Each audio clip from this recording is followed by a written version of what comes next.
Hello guys, good morning. Welcome back to my channel, Tigasing Senior. Ngayon guys, andito tayo sa ating sari-sari store.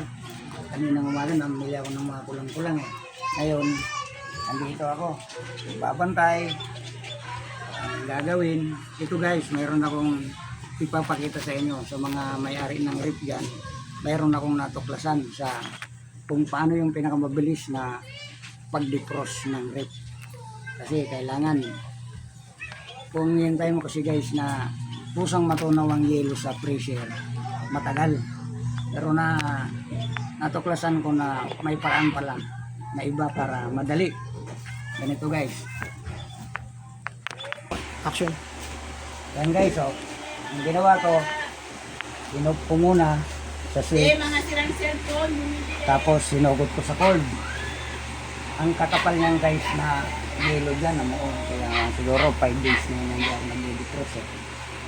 Kung hintayin natin yan guys na matunaw ng kusa, matagal, abot ng mga 3 hours siguro.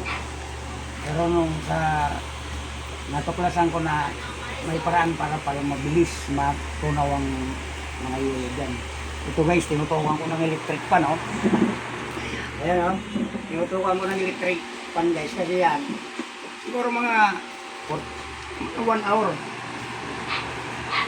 tunaw na yan, hindi defrost na, di ba? Pwede ka nang gumauli ng panibagong yelo. Yung yelo kasi dagdag income din yan sa aming mga senior. Alam mo naman ang mga senior na marami nang gastusin, kailangan mong bumili ng maintenance, pangangailangan dito sa bahay. Kaya ito pinapakita ko sa inyo.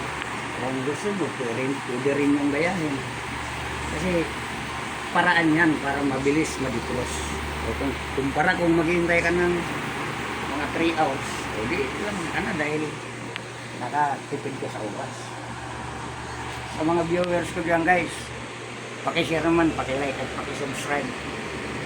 Mga ganitong ganyan talaga ang buhay eh. Kaya nga tigasin dahil andito na lang ako sa bahay. Gusto ko man magtrabaho, ayaw na ng mga anak ko, pero nakakabagot din kung wala kang pinagkakaabalahan. Kaya sana panoorin mo itong video. Salamat.